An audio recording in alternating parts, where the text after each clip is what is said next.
In 2018, 1 in 5 high schoolers admitted to using e-cigarettes in the past month, according to the CDC.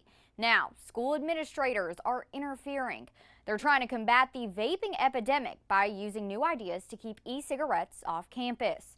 The products are already banned at schools, but as officials told me, while their mission is simple, it's easier said than done. How many of y'all have been asked to vape just in the last week? High school students. How many of you have seen somebody vaping in the last week? Raising their hands, answering questions about how often they run into e-cigarettes in the halls. It's really kind of just exploded here in the last 3 or 4 years. Most of teenagers, especially in high school, do vape. It's more of a problem, I think, with the younger teenagers, and they think it's something so cool, and all of them have started. At Pelion High School, these students are in a club called LOCK, Lexington One Community Coalition. They work to prevent classmates from vaping and using other substances. I wanted to be a part of something that made kids aware of the dangers that it has on them and how this can affect their life and the people's life around them. Junior Braxton Brazel says about half of his fellow students he sees every day use vaping products. I would say out of 30, probably 15. Senior Alyssa McKinney agrees, saying a hot spot for vaping happens in school restrooms. Most of the time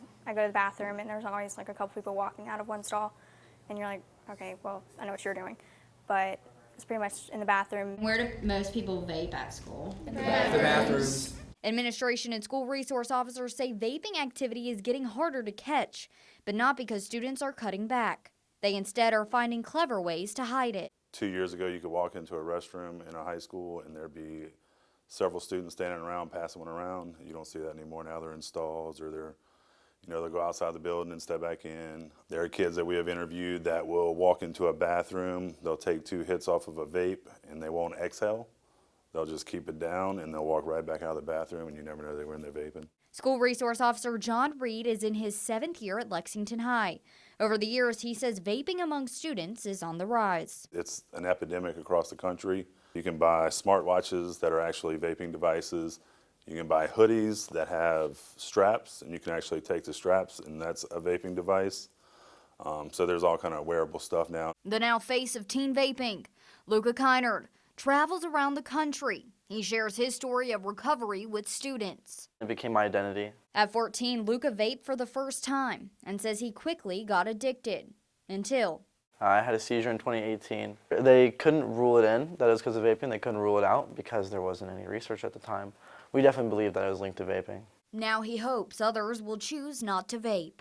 Meanwhile, at Pelion High, school nurse Melanie Socks says even scares to her office don't always serve as a wake-up call. I've seen probably 6 kids come in with nausea, coughing, and chest tightness, which is all consistent with vaping. Symptoms similar to what Luca experienced.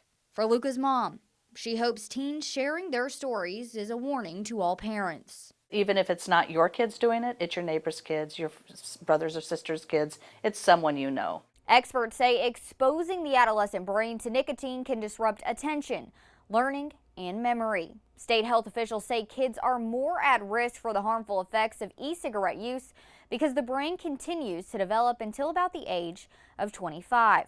Reporting in the studio, Jenna Kurzina, News 19 WLTX.